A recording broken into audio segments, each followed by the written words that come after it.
Assalamualaikum warahmatullahi wabarakatuh. Selamat malam dan salam sejahtera untuk kita semua. Pada malam hari ini kita ada di Warkop Kopi Parkir, Kecamatan Paguyaman, dan dalam agenda ini kebetulan kita akan berdialog terkait persoalan ISMI yang mungkin orang banyak mengenal bahwa ISMI itu adalah Ikatan Cendekiawan Muslim Indonesia. Tetapi ISMI yang kita bahas pada malam hari ini malah justru ISMI yang berbeda, punya nuansa yang berbeda, melainkan bahwa ISMI yang kita bahas pada malam hari ini adalah Ikatan Caleg Miskin Indonesia. Siapakah mereka? Ada di sisi kiri saya pada malam hari ini. Di sisi kiri saya para narasumber dari Ikatan Caleg Miskin Indonesia, yang hari ini ada Kakak Jo, Abang Sarjon Adarani,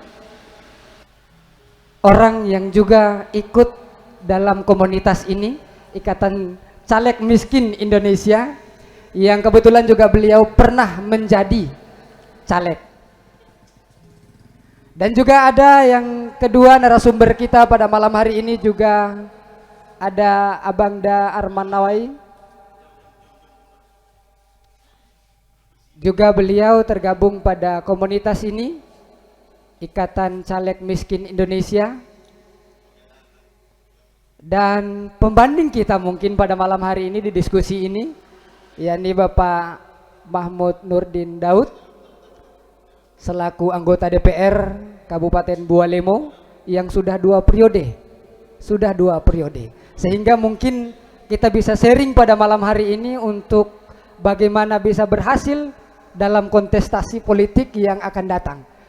Bisa saja di tahun 2019 gagal, tetapi ada harapan di tahun 2024. Miskin secara materi adalah perkara yang biasa, tetapi mereka ini adalah orang-orang yang sangat luar biasa. Hanya materi saja yang miskin, akan tetapi secara intelektualitas, secara popularitas, juga beliau-beliau ini adalah orang-orang yang sangat luar biasa. Baik, pengantar yang sangat luar biasa dengan lirik-lirik lagu yang juga sangat menyayat hati di malam sendu, malam minggu yang sendu pada malam hari ini. Baik, sesuai dengan janji saya tadi bahwa setelah pengantar yang akan dibawakan oleh para akustik malam hari ini, kemudian kita akan kembali ke para narasumber untuk menanyakan pengalaman apa saja yang dialami selama dalam kontestasi politik di tahun 2019. Apakah pengalaman pahit yang jauh lebih banyak, atau malah justru ada pengalaman-pengalaman baru, ilmu baru yang kemudian bisa kita berbagi pada malam hari ini. Sebelum kita ke narasumber, saya izin tanya lagu-lagunya tadi judulnya apa ya? Cinta tak harus memiliki. Cinta tak bisa memiliki. Iya. Tak harus memiliki. Tak harus memiliki. Iya. Yeah. Cinta tak harus memiliki. Artinya bahwa kursi DPR pun tak harus dimiliki selamanya. Butuh perjuangan panjang, pengorbanan panjang untuk bagaimana kemudian dapat meraih kursi DPR yang hari ini begitu banyak orang bertarung dan menaruh harapan di kursi DPR tersebut. Baik, kita coba dengarkan hal-hal apa saja yang sempat dialami dalam proses pertarungan di 3 tahun ya, 3 tahun silam. Mungkin sebelum ke ke pembanding, ke hal-hal pahit dulu lah kita coba dengarkan begitu. Iya Kakak Jo, mungkin ada hal-hal yang perlu disampaikan pada malam hari ini, pengalaman atau ilmu baru yang didapat pada proses Pileg tahun 2019. Silakan Kakak Jo. Baik, terima kasih Bung Ali Sahab. Terima kasih channel DPR ya. Channel DPR. Saksikan dan kita bersama lagi di Kopi Parkir Mulai. Ya. Saya izin Bang senior ini ada Bang Arman Nawai, yang satu komunitas dengan kita di Ikatan Caleg Miskin Indonesia. Lalu kita nanti akan dinasehati oleh Bang Mahmud. Baik, sebenarnya lagu tadi itu mengantarkan kita padahal sesuatu yang sangat menggugah gitu. Bahwa sebenarnya cinta tak harus memiliki. Lalu politik itu sebenarnya tujuannya adalah cinta. Cinta itu menuju ke suatu kebahagiaan sebenarnya. Masya Allah. Ya. Lalu kita ini diundang bicara soal pengalaman-pengalaman kita menjadi seorang menjadi seorang politisi, lalu sempat gagal gitu. Dengan tema kita malam ini adalah air mata kegagalan. Ya. Saya sebenarnya sempat menangis ke Arman, Bang Mahmud. Saya menangis. Menangis itu tapi tidak di depan publik, tidak di depan banyak orang di konstitusi. Saya ke kamar mandi menangis. Karena memang capek sekali. Itulah nilai dari perjuangan. Pahitnya itu. Lalu kalau bicara nanti akan ditanya, lalu kenapa ente jadi politisi? Tidak ada jalan lain. Politisi ini jalan alur perjuangan gitu. Ya. Sehingga baik dia pahit maupun manis, ya kita harus lewati gitu. Intinya begini.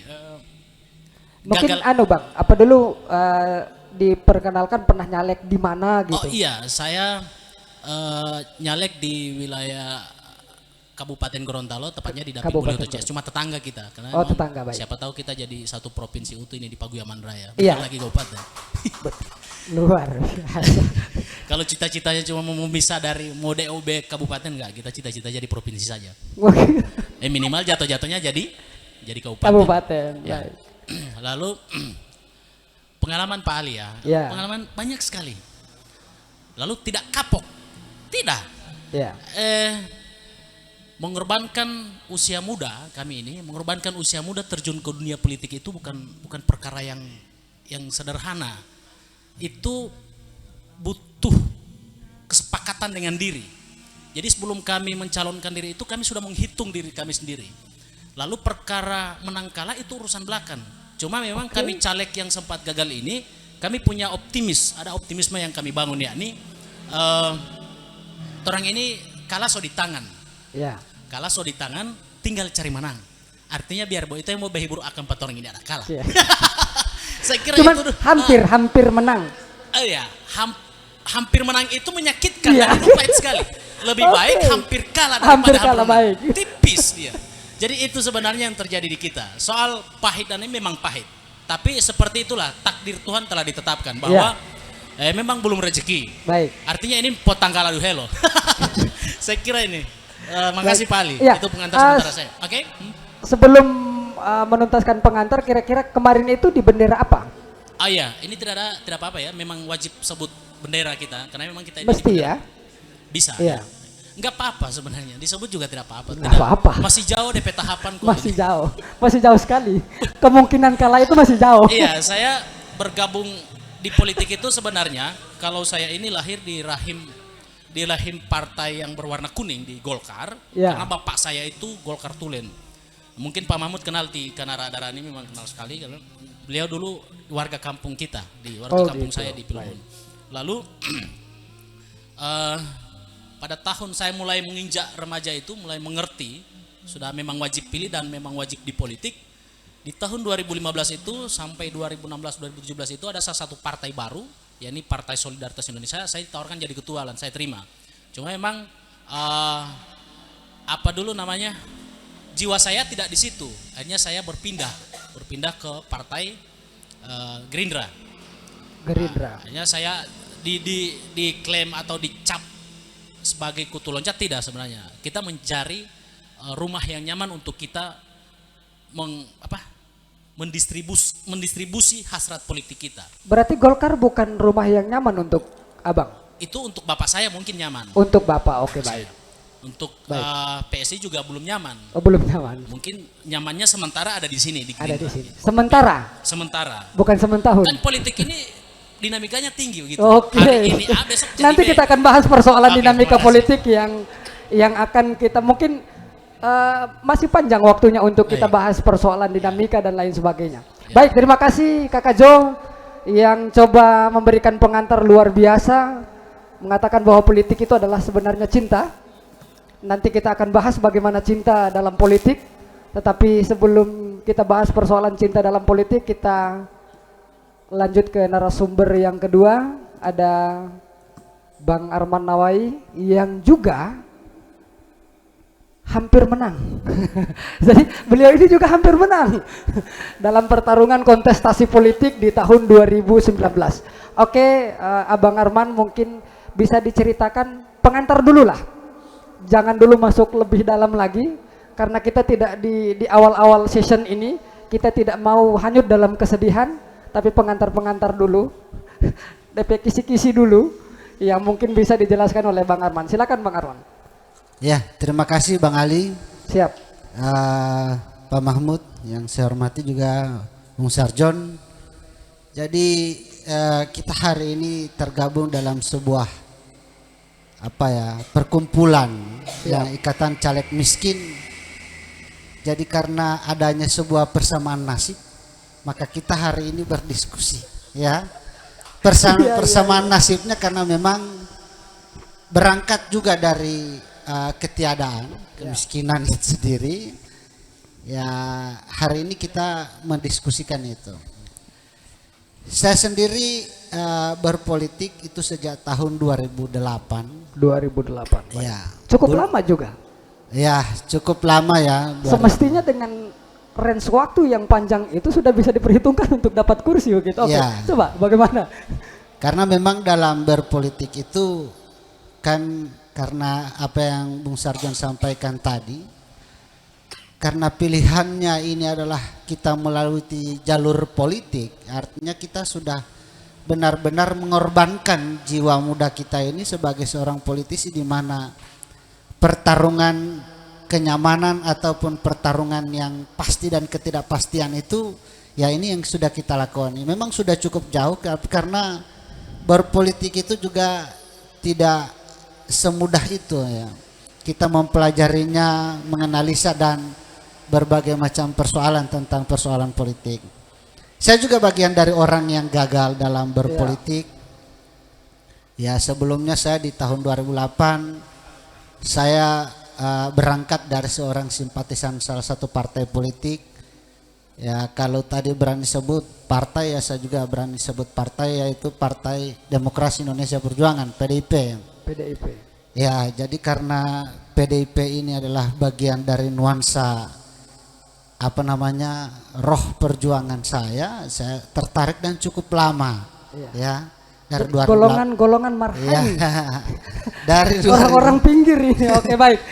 Lanjut Bang Arman. Ya, dari 2008 sampai 2018. 2018. Saya menggenapkan usia 10 tahun ada di partai itu. Luar biasa. Tetapi karena memang mungkin itu ciri-ciri kegagalan, sehingga pada saat nyalon di partai itu tidak mendapatkan nomor urut ya. Saya tidak tahu kebijakan partai seperti apa. Tapi kemudian saya memilih berlabuh dengan salah satu partai, dan alhamdulillah saya menjadi salah satu caleg yang gagal ya. Kebetulan ditetapkan sebagai nomor urut 3 di Partai Hanura. Hanura. Ya. Dan alhamdulillah Pak Mahmud yang jadi, bukan saya. Mungkin rezekinya Pak Mahmud ya. Iya. Jadi Pak Mahmud waktu itu hampir kalah dan saya hampir menang. Iya. Gitu ya. Ini yang menarik. Iya. Nah, beliau yang hampir kalah ya. Iya. Tapi karena memang bagi saya berpolitik itu ibarat main domino. Jadi ketika domino ditetapkan misalnya ada 4 kursi yang tersedia, jadi di situ kan pasti ada yang menang, ada yang kalah. Ada yang menang, ada yang kalah. Cuma kebetulan baru 1 kali bertanding so langsung kalah. Ya. Jadi hanya 4 orang yang duduk, 3 orang yang duduk. Tidak tak kocok bagus ini ya, kalau gitu. Entah tidak tak kocok bagus. Atau ada yang balapis, ini yang saya tidak tahu. Balapis ya. Atau ada yang balapis. Oke. Cuma karena prinsip saya, karena sudah tersedia ini kursi, maka yang saya lakukan bagaimana saya berusaha untuk menang. Mungkin nanti 2024 ya. Tapi saya sudah mempersiapkan bagaimana 6 double ini tidak di tangan saya. Ya, 6 double tidak di tangan saya. Ya. karena anam double itu kadang-kadang bikin barat pikiran begitu kan, sehingganya saya berusaha yang duduk ini harus berdiri begitu kan, gitu ya. yang duduk ini harus berdiri. Saya tidak tahu siapa yang duduk yang harus saya kasih berdiri, cuma yang jelas saya berusaha duduk. Lala berdiri juga ini. Artinya bicara dengan kapasitas kita sebagai caleg orang miskin, capek juga jadi orang miskin ternyata. Ya. Capek juga jadi orang miskin. Tetapi tujuannya menjadi anggota DPR berpolitik bukan karena memperkaya diri. Siap. Cuma paling tidak memperjuangkan hak-hak orang miskin itu sudah jadi bagian dari perjuangan. Makanya roh daripada ikatan caleg miskin ini itu yang kita tanam. Poinnya ada di situ. Ya. Siap. Karena kalau orang kaya jadi anggota DPR, saya tidak tahu apa mereka merasakan jadi bagaimana hidupnya orang miskin ya. Ya. Jadi seperti itu. Oke, baik. Apakah kemudian nanti rencananya cukup dijawab sederhana saja Bang Arman. Rencananya untuk maju di Pileg 2024 ini apakah tetap dengan perahu yang sama atau dengan perahu yang berbeda? Iya. Jadi kebetulan karena ini namanya dinamika politik ya. Saya juga melihat masih juga dengan ibarat main domino tadi ya. Saya mencari warna domino yang lebih baik. Warna domino yang lebih baik, luar biasa. Oke. Siapa tahu dominonya ini yang hoki begitu kan? Kita ganti domino. Iya, ganti domino. Kita ganti domino, baik. Karena kebetulan saya saat ini dipercayakan oleh salah satu partai itu Partai Nasdem. Saya ketua Dewan Pimpinan Cabang Kecamatan Paguyaman. Luar biasa. Ya, tentu harapannya mudah-mudahan umur panjang. Masih sempat kasih badir orang yang ada duduk saat ini. Ya, gitu, baik. Ya. Oke. Terima kasih Bang Arman atas pengantarnya pada malam hari ini, luar biasa sekali. Kalau Bang Sarjon menceritakan bahwa politik itu adalah cinta, berbeda lagi dengan Bang Arman. Bahwa politik itu ibaratnya bermain domino. Dan menarik sekali dari Bang Arman, ternyata beliau pernah di Partai Demokrasi Indonesia Perjuangan selama 10 tahun. Dan kemudian tiba-tiba tidak dapat nomor, artinya tanda-tanda kalau menurut beliau, tanda-tanda tidak mau tadudu, marba paksa. Bapaksa melalui bendera lain. Begitu. Tetapi yang menarik dari pembahasannya Bang Arman tadi bahwa majunya orang-orang miskin ini bukan kemudian untuk memperkaya diri, melainkan bahwa orang-orang miskin inilah yang jauh lebih tahu tentang bagaimana perasaan dan keadaan daripada orang-orang miskin. Mungkin sederhananya adalah niat daripada Bang Arman maju itu ingin membuktikan bahwa DPR itu bukan hanya milik orang-orang kaya. DPR itu bukan hanya milik-milik orang-orang yang berduit. Tetapi kita, orang miskin pun memiliki hak untuk ada di DPR. Ini yang sangat luar biasa yang pada malam hari ini menjadi pengantarnya Bang Arman. Baik, kita kembali ke narasumber berikutnya. Akrab beliau disebut dengan Ayah Mahmud. Jadi ayah kalau di wilayahnya kita itu berarti kepala desa.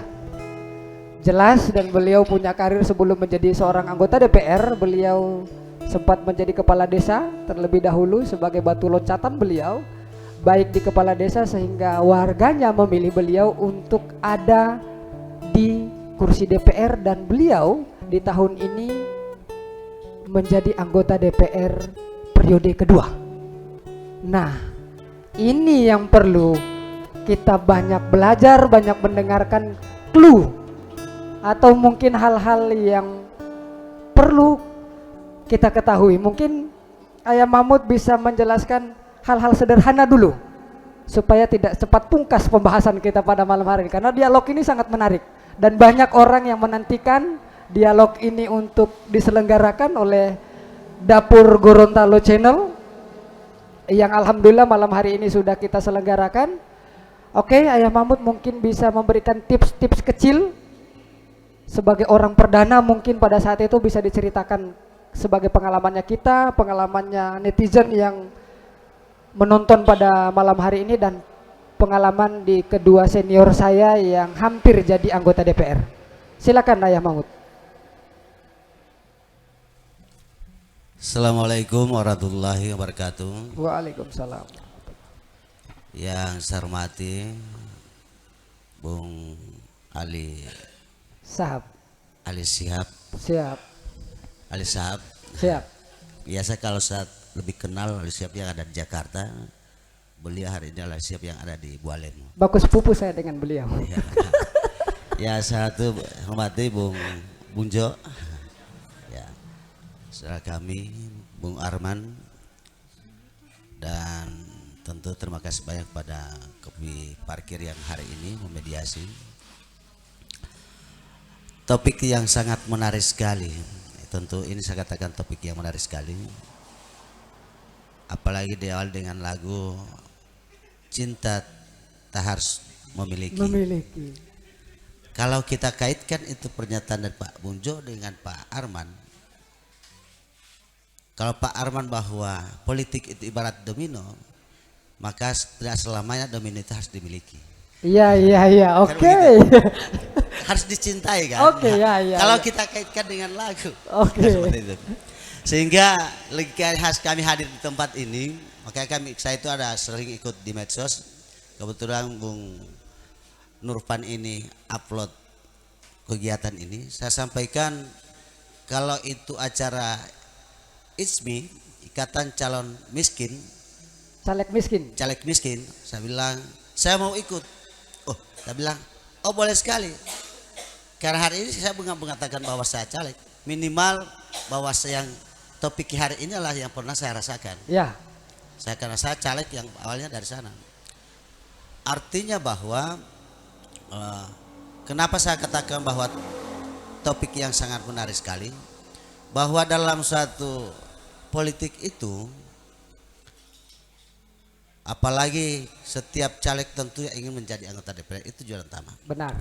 Sehingga dengan topik hari ini bahwa bukan suatu jaminan bahwa orang kaya menjadi anggota DPR. Ya. Bukan suatu jaminan. Dan begitu juga orang miskin bukan merupakan suatu penghalang untuk menjadi anggota DPRD. Dan hari ini saya buktikan. Sedap sekali. Seperti itu. Sehingga saya bangga dengan anak muda yang sekarang ini punya keinginan, tekad untuk tujuannya bahwa menjadi caleg kita untuk menghimpun aspirasi yang ada. Ya. Tidak mengenal kultur, tidak mengenal bahwa kita itu punya batasan-batasan. Bahwa ketika kita punya kekurangan kemiskinan dalam harta, mungkin ada kekayaan dalam hati. Luar biasa.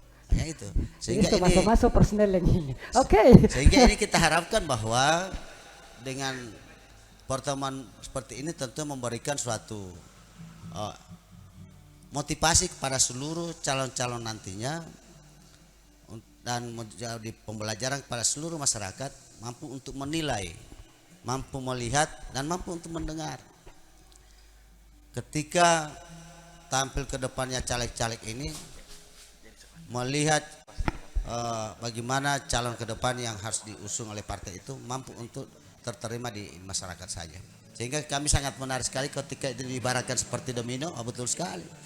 Orang duduk bukan menjamin bahwa ke depan harus duduk lagi. Tidak ada jaminan seperti itu. Begitu juga orang gagal bukan jaminan kita tidak mau calon lagi. Kemudian takut gagal lagi. Tidak ada jaminan seperti itu. Sehingga kita berusaha, bahkan saya sendiri mendoakan ke depan ini mudah-mudahanlah orang-orang seperti anak-anak muda seperti ini Ya. untuk yang menjadi wakil Pagiyaman dan mampu untuk menyuarakan suara-suara yang rakyat Pagiyaman di parlemen. Berarti secara tidak langsung bahwa Ayah Mahmud ini sudah tidak berharap lagi untuk duduk di sana. Persoalan berharap tidak bahwa kita itu pertama kita syukuri dulu. Oke, kita syukuri dulu. Oke, baik. Rasa syukur. Oke. Justru saya lebih hargai anak muda. Oh iya, ini kesempatan ini. Berarti Ayah Mahmud ini sudah memberikan kesempatan seluas-luasnya begitu.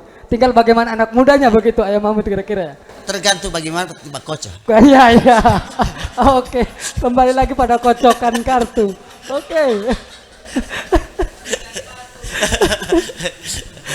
Maka itu hari kita berikan saya semangat. Ya. Benar yang disampaikan oleh teman-teman Pak Arman kemarin sama-sama dengan kami, dan kenapa Pak Arman itu adalah merupakan satu kader yang kemarin alhamdulillah berkat beliau salah satu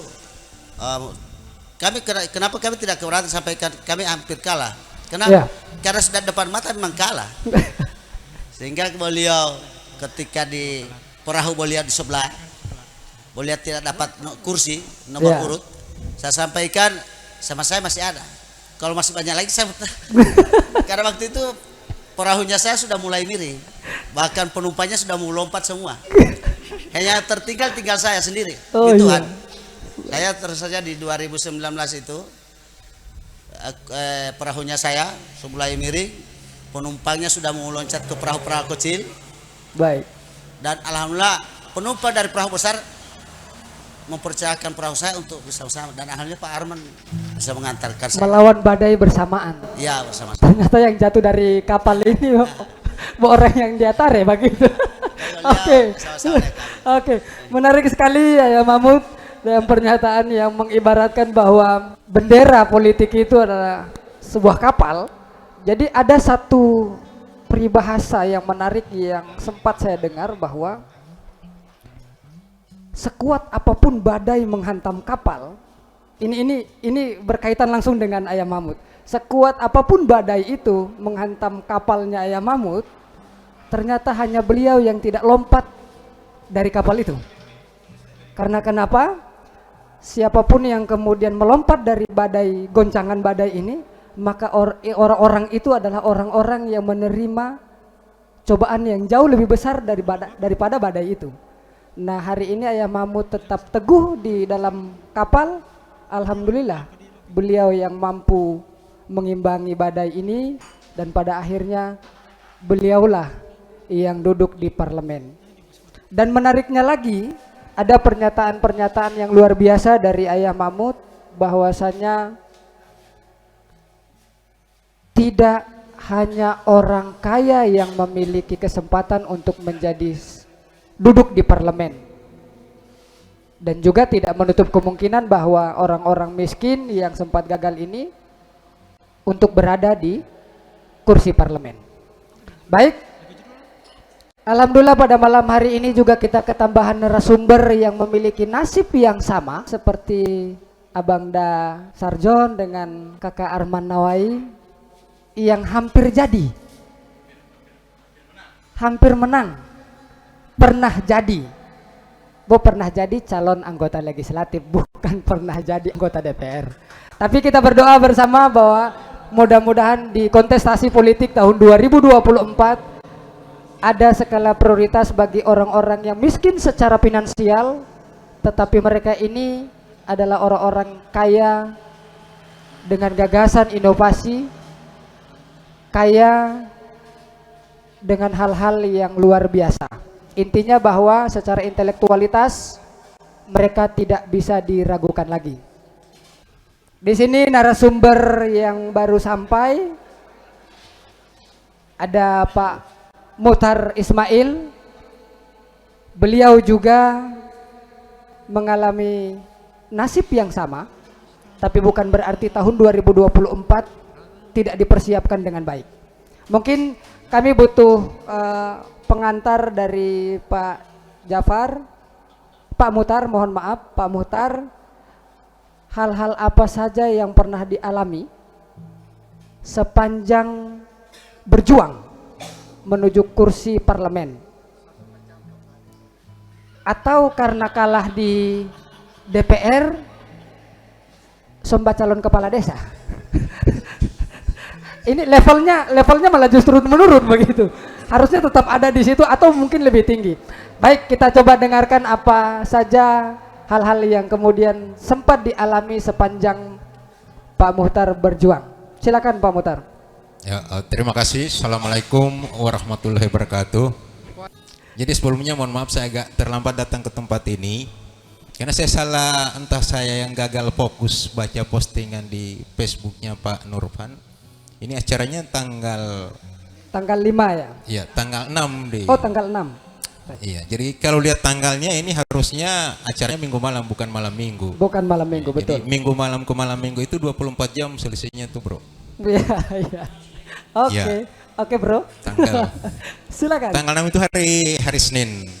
Jadi hampir gagal fokus juga saya baca It's Me. Ikatan Caleg Miskin Indonesia. Saya pikir ikatlah caleg miskin Indonesia. Kita kemarin tidak diikat saja, tidak duduk. Nah, apalagi kalau diikat, nah, tambah repot ini. Makanya saya tidak mau datang. Pas saya baca lagi ternyata ikatan, bukan ikatlah. Oh, jadi terima kasih terkait dengan perjuangan kita kemarin. Malam ini saya tidak merasa sebagai caleg gagal, walaupun kita tidak jadi anggota DPR. Paling tidak sampai dengan malam ini saya masih merasa sebagai wakil, tanda kutip wakil rakyat, sebagian masyarakat yang telah mendukung kami kemarin. Ya, terkait dengan hal-hal apa yang mereka butuhkan, sampai dengan sekarang ini kita tetap memfasilitasi mereka. Judulnya tadi apa tuh? Air mata kegagalan. Air mata kegagalan. Saya suka merubah kalau boleh ini mata air keberhasilan saja. Oh, mata air keberhasilan. Jangan air mata kegagalan. Yang bicara air mata barangkali ini jadi multi tafsir di kita-kita. Tergantung orang mau tafsirkan kemana ini air mata. Siap. Kan ada juga air mata kebahagiaan. Ya. Seperti itu. Sekali lagi saya tidak merasa sebagai caleg gagal pada malam hari ini, karena sampai dengan malam ini hubungan silaturahmi dengan teman-teman konstituen kemarin sampai sekarang masih terjaga. Doa mereka juga untuk saya yakin masih mengalir terus untuk saya dan teman-teman. Nah, tadi ada tawaran saya mau jadi kepala desa, ditawarkan ditawarkan jadi kepala desa, cuma nggak tahu mau di desa mana, karena semua sudah ada beberapa desa itu sudah terisi dengan caleg gagal juga. Ya, ada beberapa desa terisi dengan caleg gagal. Hanya yang patut disyukuri di situ, Bang, saya pastikan mereka di 2024 tidak ikut berkompetisi lagi. Ya, berarti karena masa jabatannya kesempatan sampai lebih besar lagi. Kesempatan dan peluang itu. Ya. Ini makin besar kesempatan. Jadi malam ini saya masih ingin ucapkan selamat juga kepada teman-teman yang caleg masuk Cakades dan bisa duduk seperti itu. Ya, semoga sampai 2024 belum ya. Sepakat itu saya, Bang. Barangkali hal lain yang bisa kami tambahkan, kami juga ingin mengapresiasi perjuangan dari sahabat saya ini. Memang kemarin boleh sempat harap-harap cemas karena perolehan suaranya dekat sekali dengan perolehan suara partai saya kemarin itu. Iya. Beliau hampir kalah. Beliau hampir kalah. Iya. Ya. Jadi saya Pak Muhtar hampir menang. Ya. Saya hampir menang. Oke, baik. Pak Muhtar mungkin bisa dikasih bocoran ke netizen, pemirsa yang sementara menonton pada malam hari ini yang kurang lebih ada sekitar 6.000-an orang. Mungkin bisa dikasih bocoran bahwa kemarin itu berlabuh dengan kapal apa kira-kira? Berlayar. Yang kemarin saya di partai kita semua. PKS, Pak. Oh, PKS, partai ya, kita semua, baik. Ya. Baik. Pilihan kita semua juga boleh. Ya. Sekarang masih tetap bertahan di situ atau punya rencana lain? Alhamdulillah antara PKS dengan saya itu saling membutuhkan. PKS butuh saya juga butuh PKS. Butuh PKS, tetapi tetap bertahan di situ. Iya. Bukan. Oke, baik. Baik, masih tetap di situ Pak Muhtar. Iya, alhamdulillah. Iya, alhamdulillah masih tetap situ. Oke.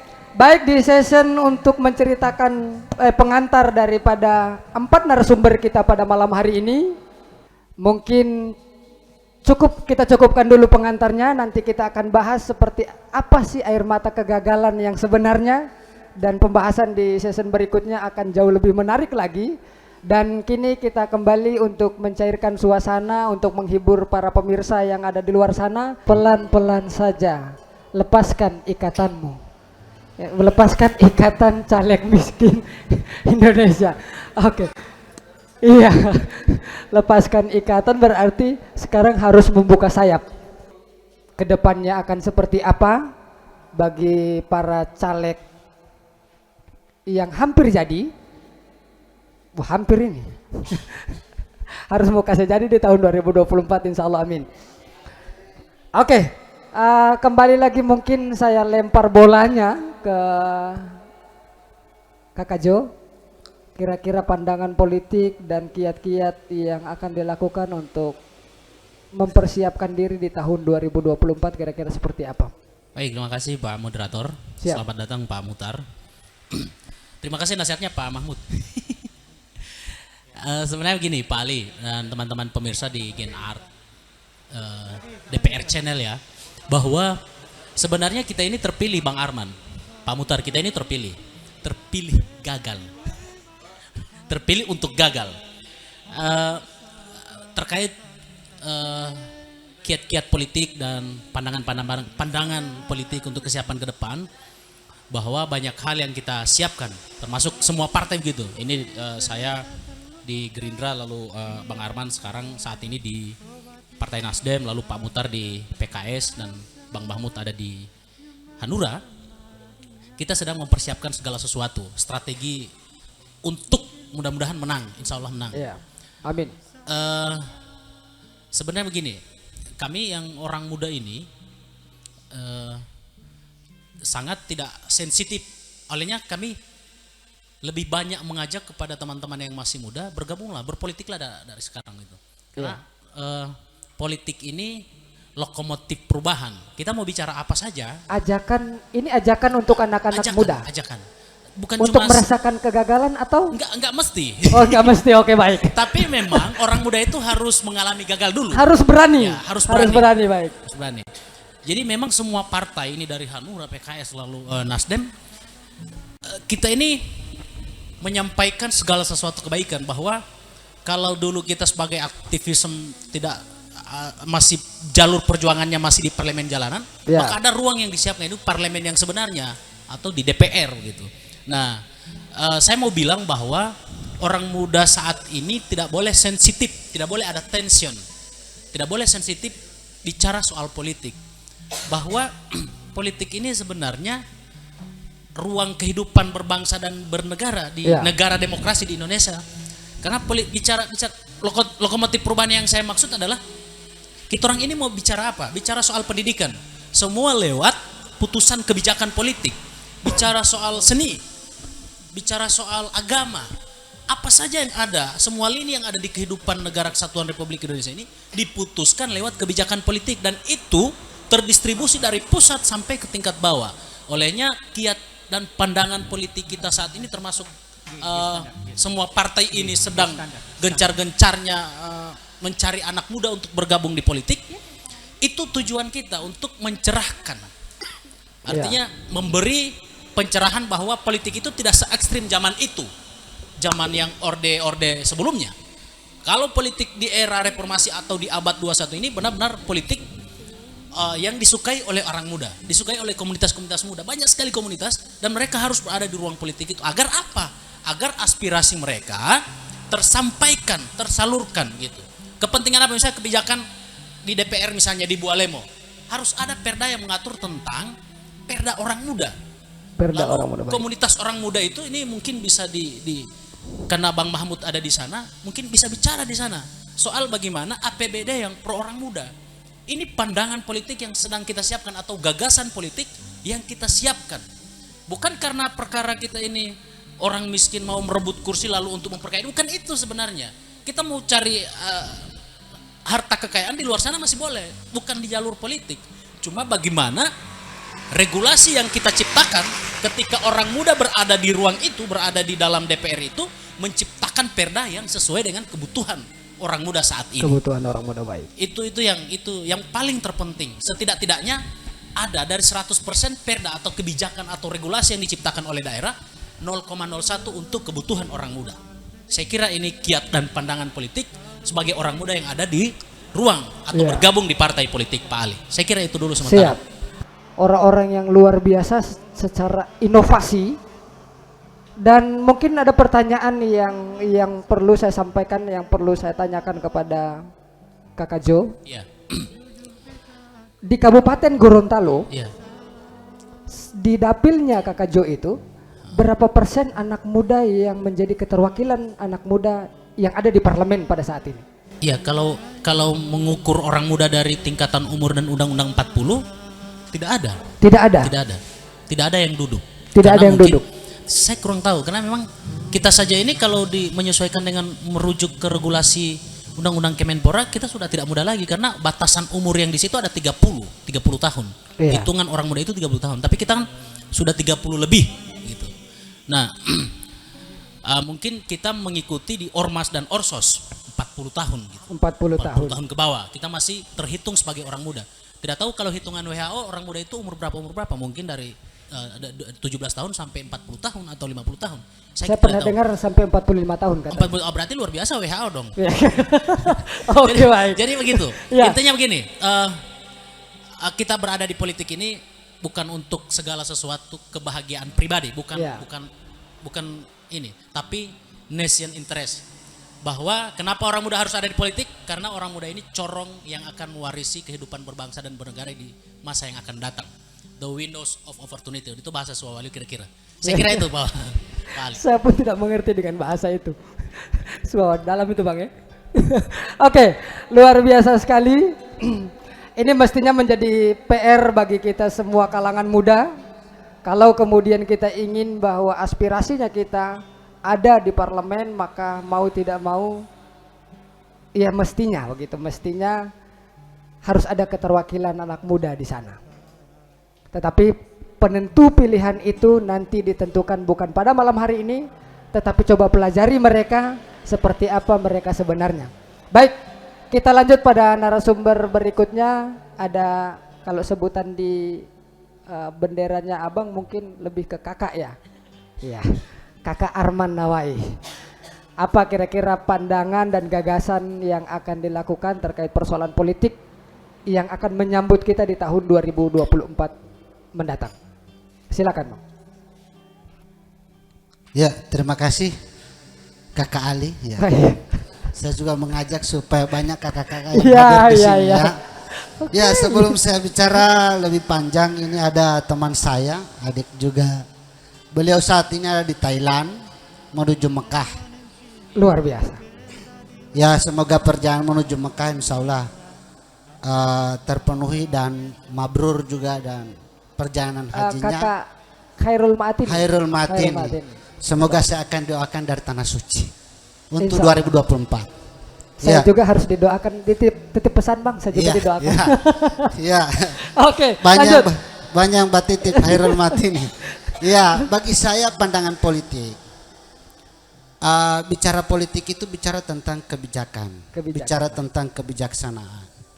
Nah, bagi kami politisi muda yang sebelumnya menjadi penggiat atau aktivis, baik aktivis mahasiswa maupun aktivis sosial, saya berprinsip dan berpegang teguh pada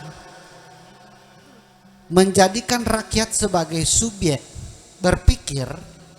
Itu adalah pandangan saya adalah ketika kita hari ini berpolitik dalam rangka mengawal kepentingan masyarakat yang sudah terbiasa kami lakukan bahkan sebelum kami terjun berpolitik. Jadi sehingga kalaupun menjadi anggota DPR sudah hal yang biasa. Sedangkan dia tidak gaji, kami rajin. Ya, kami tidak pernah digaji, kami hanya bermentalkan semangat, bermodalkan tekad bahwa ketika kepekaan kami melihat orang-orang miskin atau ketika kepekaan kami melihat orang yang membutuhkan pendampingan, maka disitulah kami bergerak. Ya. Apalagi kalau kami sudah DPR, ya. Kalau sudah DPR, sudah ada uang perjalanan dinasnya, ada uang sakunya, tunjangan dan sebagainya, sudah lebih bagus. Bahkan itu hanya bonus. Tetapi pekerjaan kami itu harusnya lebih banyak lagi, tetapi bukan kaget lagi. Jadi bukan nanti pura-pura baik di 2024, ya. Jadi dapat lihat orang.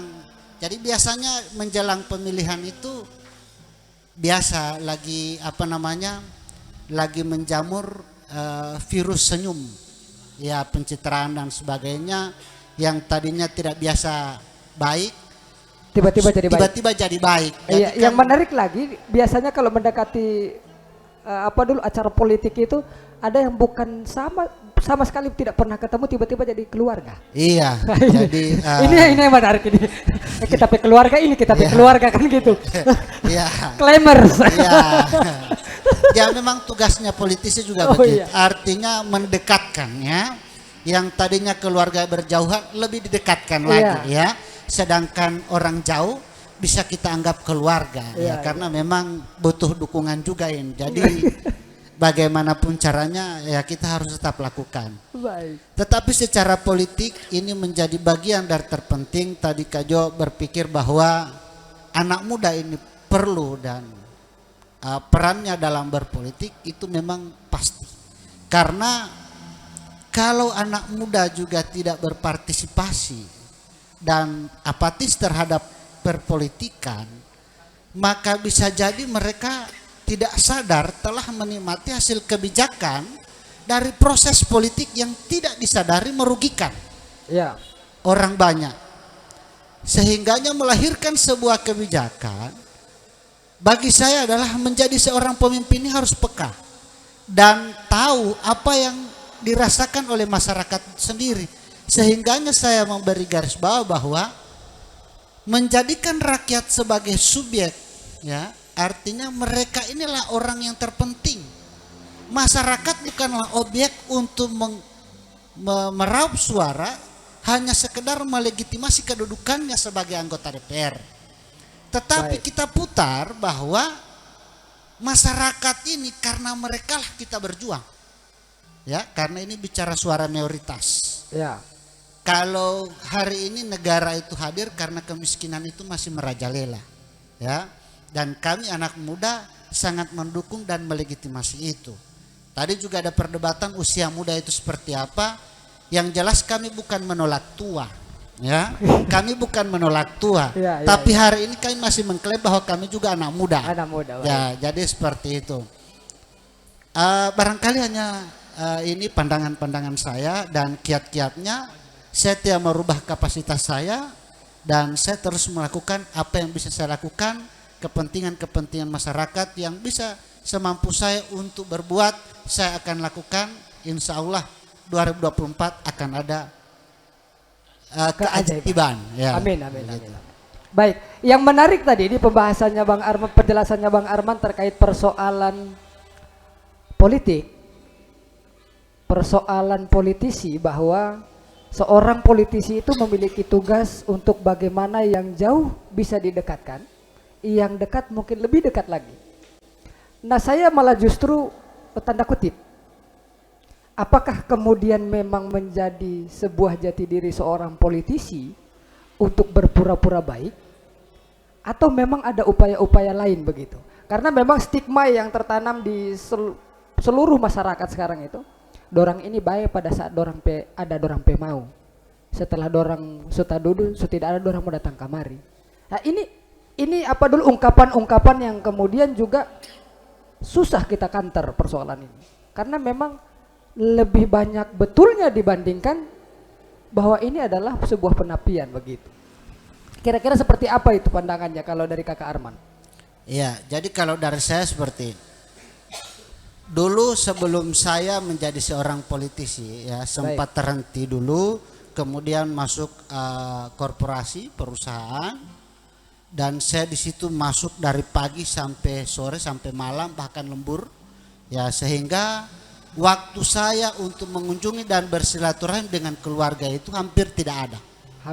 Hampir tidak ada karena memang kita dipaksa masuk jam sekian, pulang jam sekian. Tetapi dengan kita berpolitik ini bukan karena ada kepentingan, tetapi saya bersyukur ketika saya menjadi politisi di mana kita memiliki banyak waktu yang luang, saya lebih banyak bertatap muka dengan keluarga-keluarga saya, bahwa ternyata keluarga saya ada di sini, ya. Jadi saya datang tinggal memperkuat jali patah saya calon begitu kan? Iya, saya tinggal memperkuat saja. Tetapi saya harus juga memperbanyak database bahwa keluarga saya di sini. Di sini Pak Mutar saya keluarga, Pak jangan ganggu lagi begitu ya, jangan ganggu lagi. biar nanti keluarga Cari kesana orang lain iya, bagi. biar nanti keluarga di Pamutar di samping rumah saya nanti saya mau jaga begitu Iya, ya, iya, iya, supaya oke. saling baku Oke. jaga ya. Iya, oke. Ini demi kebersamaan saya dengan Pak Oke, baik. Pamutar ya, Baik. jadi seperti itu. Oke, baik. Terima kasih Kakak Arman atas penjelasannya terkait persoalan gagasan dan inovasi untuk menghadapi kontestasi politik di tahun 2024. Dan kini kita coba, karena perih semua ini dia, dari dua narasumber ini perih pernyataannya. Kita coba cari pembanding dulu dari Ayah Mahmud. Coba Ayah Mahmud, kita butuh asupan gizi untuk bagaimana bisa memenangkan kontestasi politik di tahun 2024. Jadi pertanyaan yang saya sampaikan ke Kakak Arman tadi, bahwasanya anggota DPR itu baik nanti pada saat ada yang dia mau. Setelah dia dapat ini yang dia mau, orang tidak ada. Kira-kira bagaimana pandangan sebagai seorang anggota DPR yang alhamdulillah hari ini sudah periode kedua. Artinya sekilas ini menyatakan bahwa Ayah Daud ini tidak melakoni perkara itu. Kira-kira bagaimana pandangan Ayah? Ya, terima kasih. Ya. Ini pernyataan-pernyataan yang artinya agak pedis-pedis tapi rasa manis. Sadap-sadap, apa pidis-pidis gagah. Pedis-pedis gagah. Oke, nyeri-nyeri sedap, ya. Pada intinya saya berangkat dulu bicara orang muda. Kalau Ya. saya mau dikatakan orang muda atau tidak, tentu dari segi umur mungkin sudah melewati Ya. usia orang muda. Tapi kalau jiwa muda masih melekat. Masih, oke. Gagah ini. Kalau jiwa muda masih melekat. Ya. Sehingga kalau bicara politik, mungkin saya seorang wakil rakyat yang duduk dari partai politik, tapi saya belum pernah merasakan bagaimana saya seorang politisi yang seutuhnya. Ya. Yang saya lakukan adalah berbuat sebelum mengharapkan sesuatu. Kami tidak banyak hal yang kami lakukan. Ya tentu yang kami lakukan adalah sesuai hati nurani. Ya. Ya. Hanura. Ketika hati berkata, maka nurani akan bicara. Iya. Keras ini lawan. Oke, baik. Terus Kayak lanjut. ini yang kita lakukan. Dari pernyataan teman-teman, memang berkiprah dalam partai politik itu terasa mudah-mudah sulit. Mudah-mudahan sulit ya. Nah, kenapa kami sampaikan begitu? Kami pun jadi anggota DPRD, justru kami tidak pernah menjadi anggota DPRD. Ya. Sehingga tadi pernyataannya kami dari kepala desa. Kalau teman-teman, kenapa saya sangat apresiasi pada teman-teman dan saya ingin mereka ada di parlemen? Karena mereka sudah banyak jauh melangkah, bahkan melalui bakum pendidikan, bagaimana dia menjadi parlemen jalanan, tentu tinggal dihimpun menjadi di suatu parlemen yang ada yang sesungguhnya. Sehingga ya kita harapkan bahwa DPR Channel mampu memberikan suatu pembelajaran kepada masyarakat dan melihat siapa calon-calon kedepannya yang berbuat untuk rakyat. Oke. Nah, sehingga ini yang kita harapkan. Sehingga dalam hal satu kegagalan, saya rasa mereka ini tidak gagal. Karena hanya gagalnya untuk jadi anggota DPR, tapi mereka sukses di tempat lain. Ya. Sehingga itu yang kami lihat seperti itu. Dan mereka bekerja sampai hari ini demi rakyat. Sehingga mau menghimpun aspirasi rakyat itu bukan hanya DPR, tentu juga di suatu lembaga-lembaga lain pun tentu adalah mereka ini adalah merupakan perpanjangan tangan dari rakyat yang saat ini. Ya. Seperti itu. Oke, baik. Menarik sekali dari pernyataannya anggota DPR Kabupaten Bualemo dari Partai Hanura, Ayah Mahmud, bahwasanya untuk menjadi anggota DPR itu berbuat dulu.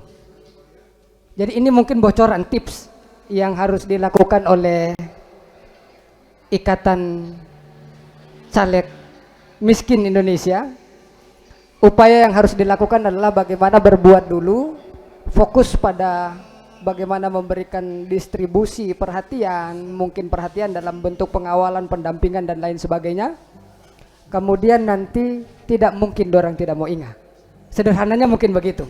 Oke, jadi sudah ada bocoran untuk bagaimana menyongsong 2024, untuk mempersiapkan 2024, Kakak Jo, Kakak Arman mungkin dengan Pak Muhtar.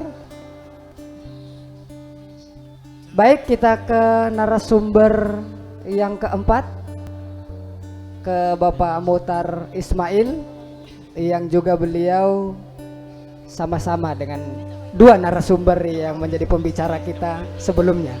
Baik, silakan Pak Muhtar, kira-kira gagasan apa yang akan dilakukan untuk menyongsong politik di tahun 2024? Terima kasih. Sebelumnya saya ingin mengapresiasi dulu apa yang jadi niat teman-teman atau adik-adik saya yang dari barisan anak-anak muda. Tadi disampaikan bahwa standarisasi di WHO itu yang masuk anak muda itu dari 17 sampai 45. Tapi sayangnya saya lewat juga di standarnya WHO. Saya sepakat dengan Pak Nurdin. Walaupun kita tidak masuk anak muda, paling tidak jiwa muda kita itu tetap masih ada. Oh, oke, asik sekali. Ya, seperti itu. Jadi mungkin kita tidak pakai istilah tua malam ini, kalaupun boleh kita yang duluan lahir, Pak. Ya, Ada ya. istilahnya. Iya. Yang ada tuh yang duluan lahir. Nah, terkait dengan bahasa politik tadi, saya sebenarnya jujur saya agak miris kalau masih ada warga negara Indonesia yang anti dengan politik. Ini mudah-mudahan cuma di zaman lampau boleh ada, kalau untuk sekarang menurut saya keliru besar kalau kita anti dengan politik. Ya. Karena semua segala macam yang ada di negara kita ini semuanya diatur dengan kebijakan politik.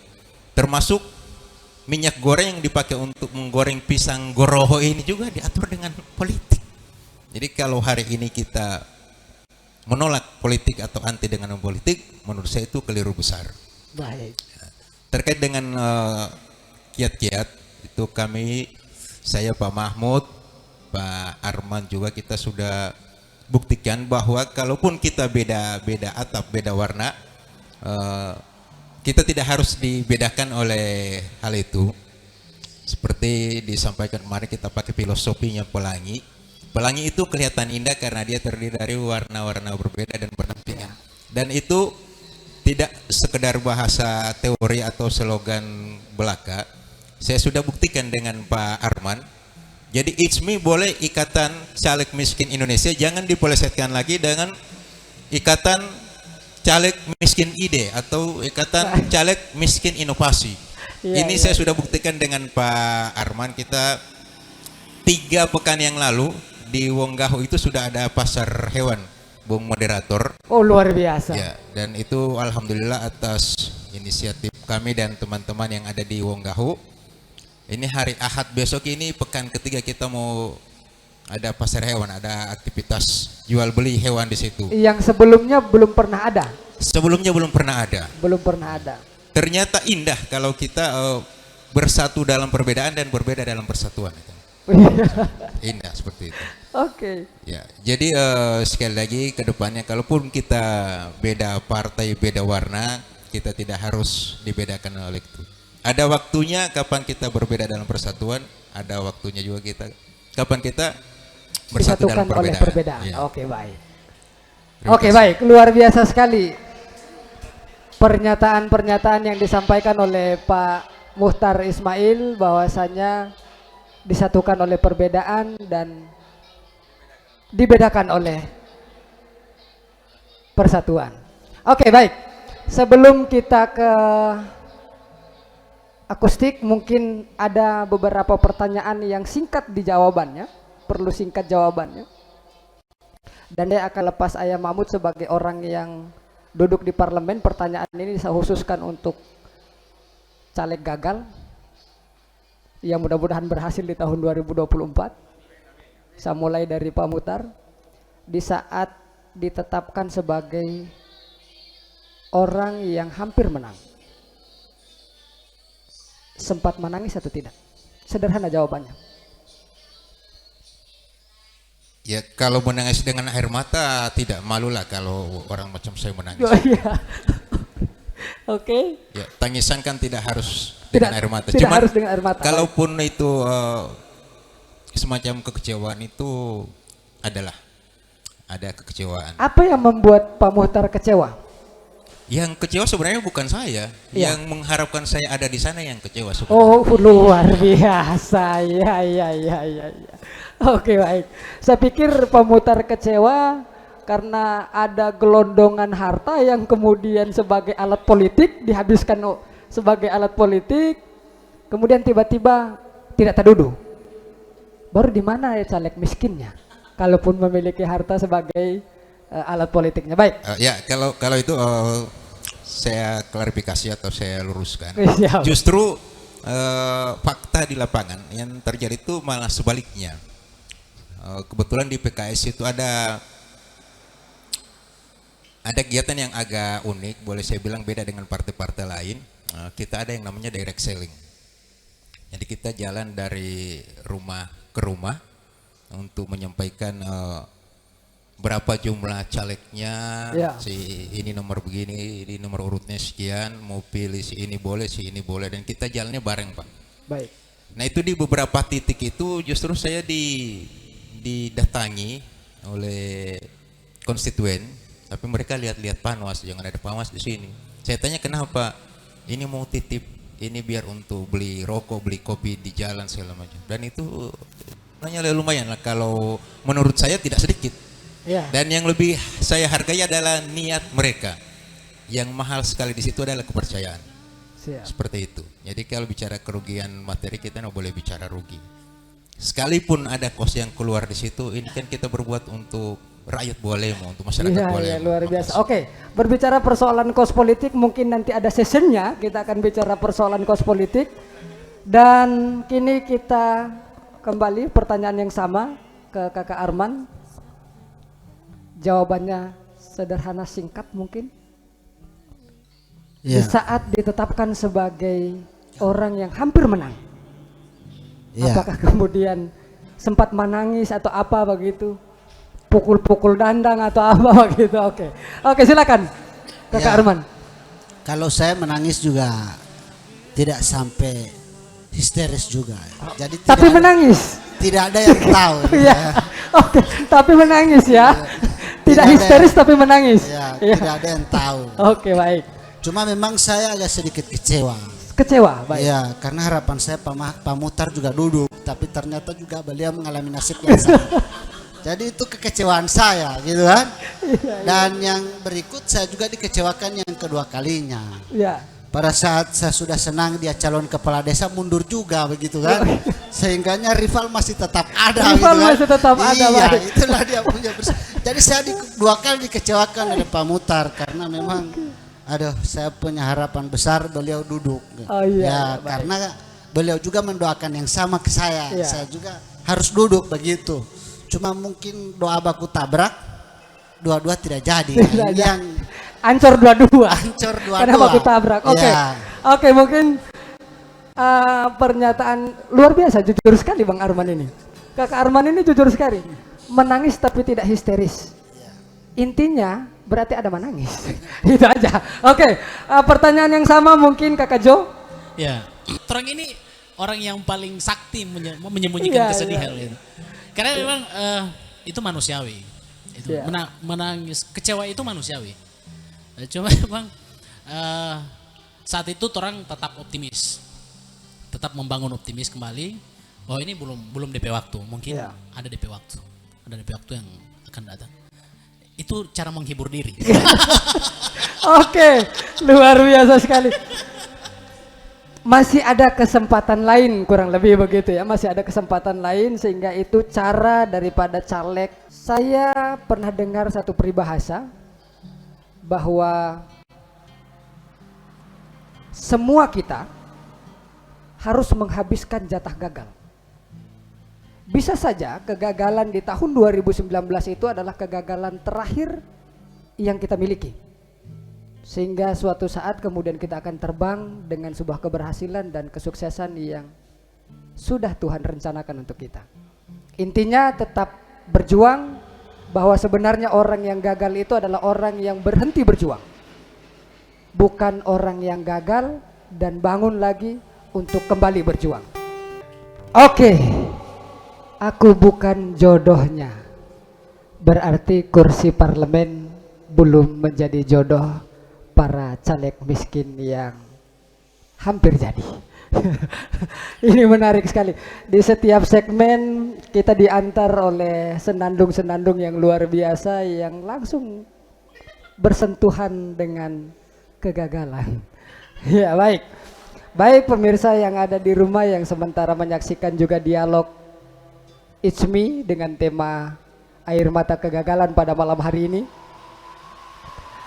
Ini di session terakhir, mungkin ada beberapa pertanyaan yang kami akan coba tanyakan kepada narasumber kita pada malam hari ini, dan kita akan mulai dari Pak Muthar Ismail. Pak Muthar Ismail, di saat bertarung di tahun 2019, mungkin ini harus dijawab cepat. Berapa banyak kos politik yang dikeluarkan? Silakan. Nominalnya, Bang. Nominal.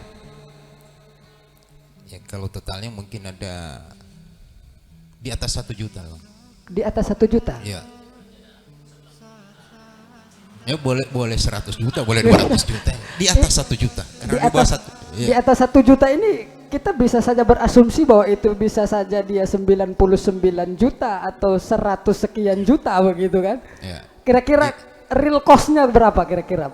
Pak Pokoknya Muthar? hari ini nggak bisa saya hitung karena semua itu kan keluarnya ikhlas. Gitu. Keluarnya ikhlas, ya baik. Kalau yang Baik. ikhlas nggak boleh ada hitung-hitung. Iya, ini bukan berarti apa namanya Bapak Polombuango, bukan, Ya. bukan Polombuango ini, tetapi minimal tidak akan menjadi gambaran daripada orang-orang miskin, anak-anak muda miskin yang punya juga niatan untuk berpolitik. Paling tidak mereka mempersiapkan segala sesuatu itu.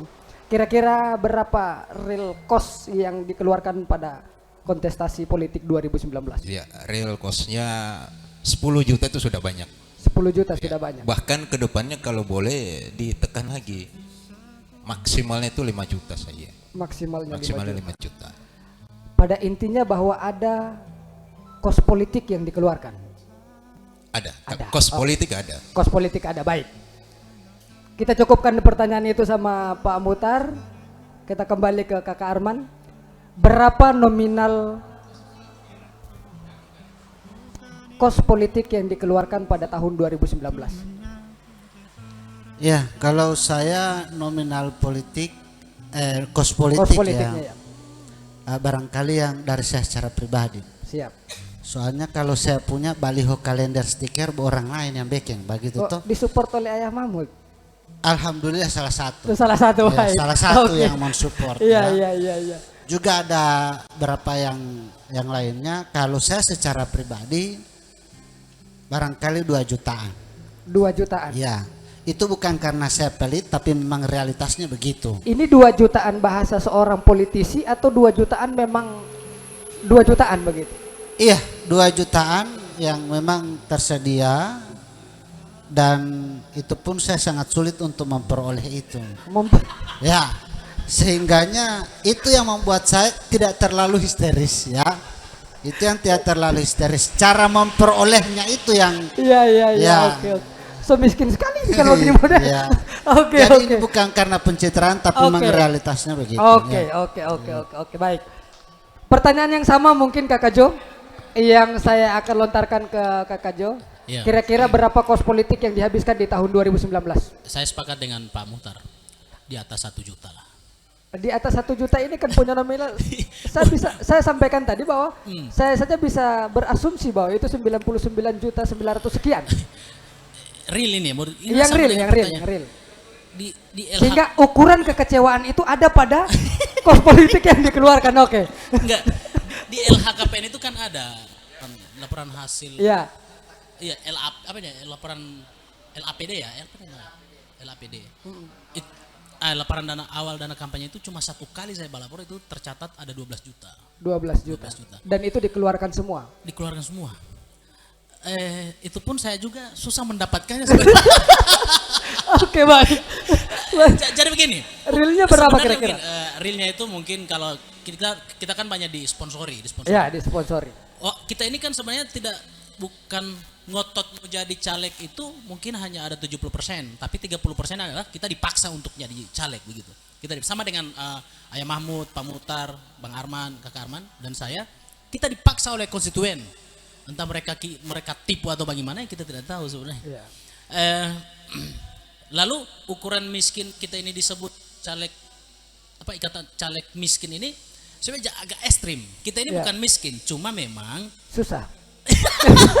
Torampe uang sadiki itu udah PIT.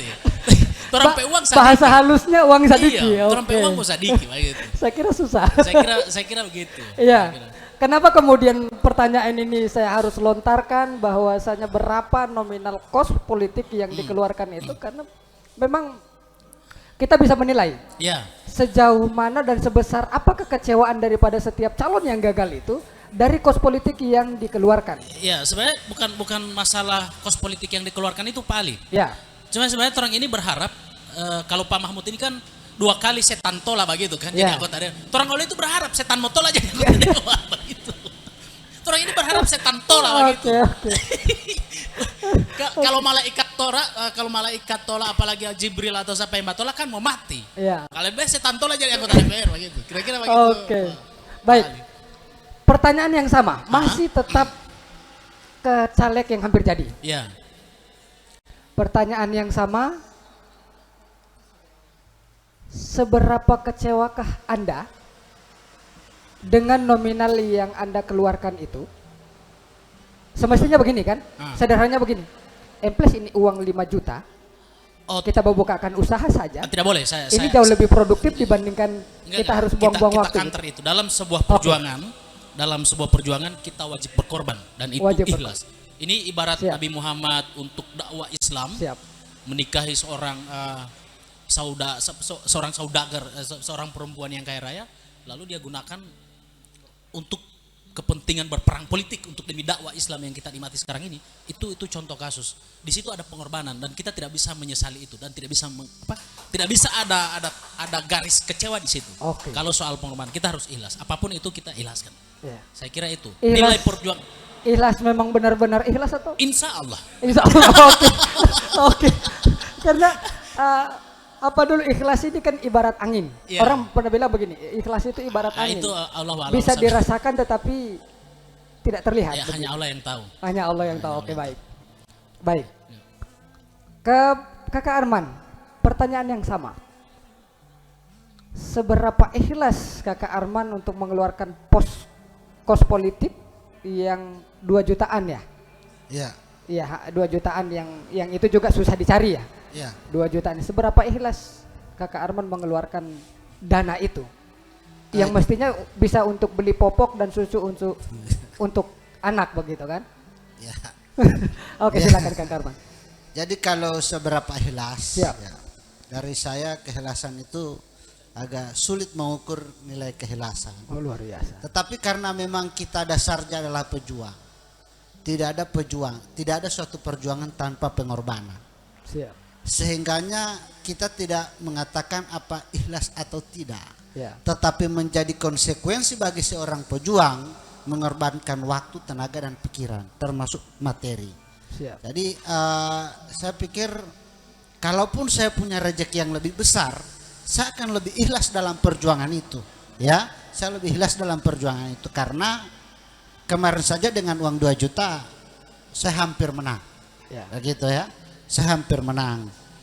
Bukan berarti di pertarungan selanjutnya saya akan menyiapkan uang yang sebanyak-banyaknya untuk mencoba melakukan memanipulasi demokrasi dengan cara manipolitik. Siap. Saya masih bersepakat dengan orang yang menolak manipolitik karena kita takut bersaing di situ. Baik. Karena tidak ada peluang bersaing dengan orang yang manipolitik. Ya. Jadi iya, betul. Oke, tadi Pak Muhtar sudah juga sempat menyentil persoalan seberapa ikhlas dan kecewanya, dan beliau sudah sampaikan bahwa memang sama, hampir sama begitu, hampir sama. Ini adalah perjuangan, butuh sebuah pengorbanan dan lain sebagainya, dan beliau tidak mau hitung-hitungan terkait persoalan perjuangan itu. Yang sesungguhnya beliau memberi itu benar-benar ikhlas, bukan sebagai alat politik, kira-kira kurang lebih begitu. Oke, kita kembali ke Ayah Mahmud. Di awal maju sebagai seorang anggota DPR di tahun 2009 kalau begitu. 2014, iya baik. Di 2014 dari seorang kepala desa yang pada saat itu tidak mengelola anggaran dana desa. Kurang lebih begitu ya. Jadi memang tidak ada kuti-kuti. Tidak ada kuti-kuti dari selepas sebagai seorang kepala desa, karena tidak dikelola anggaran dana desa pada saat itu oleh desa itu sendiri. Berapa kos politik yang dihabiskan di tahun 2014 itu sampai mengantarkan Ayah Mahmud ke bangku parlemen? Silakan Ayah Mahmud.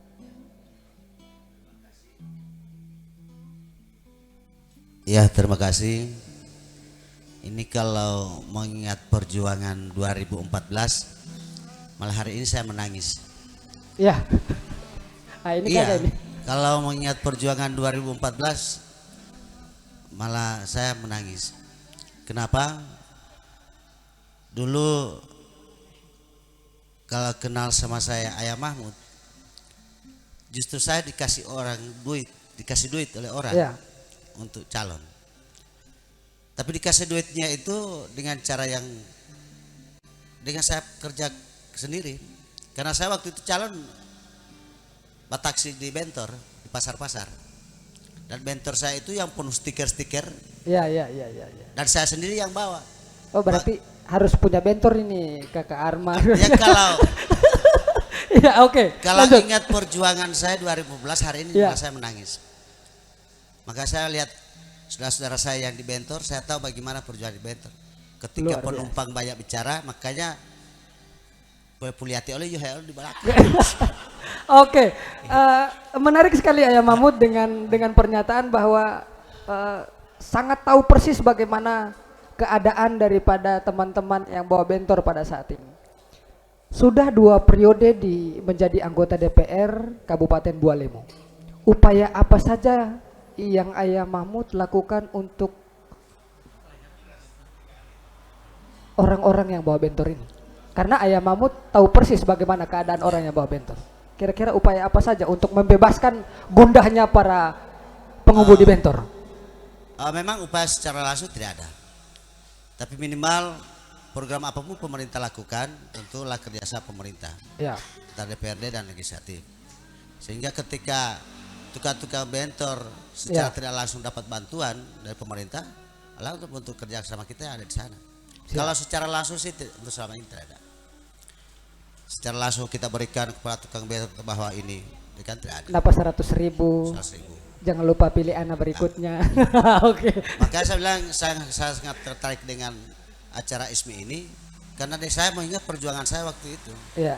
Mau ela inga? Mau ingat. Karena kita berjuang dengan hasil keringat bahwa kita bawa bentor dikasih uang. Bahkan saya sampai kepada caleg-caleg waktu itu, kalian yang buat duit, saya hanya dikasih duit. Ya.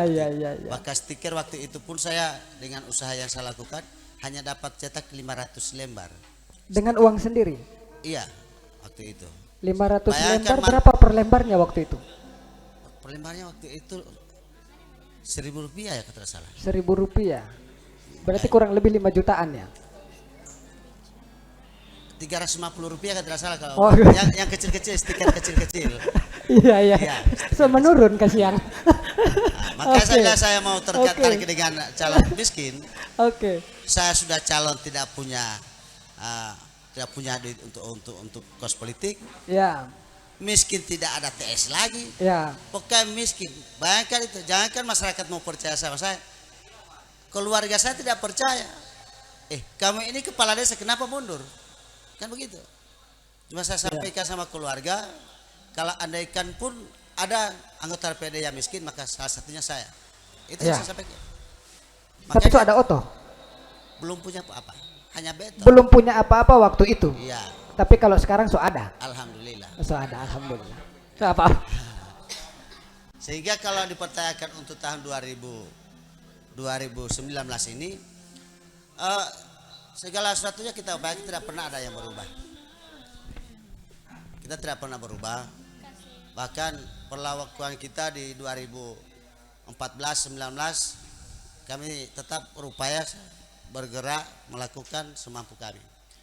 Kami tidak pernah melakukan upaya-upaya melakukan untuk minta di membayar suara rakyat. Ya.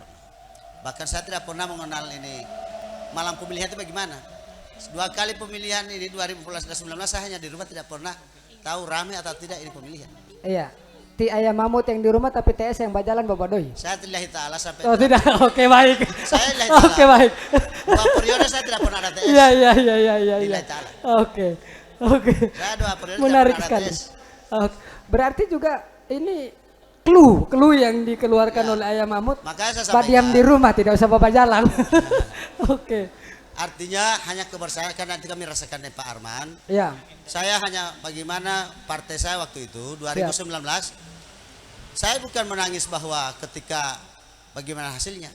Bahkan baru pencalonan kami sudah menangis. Ya. Kenapa menangis? Jangan mengharapkan duduk, mau cari calon pun saya menangis.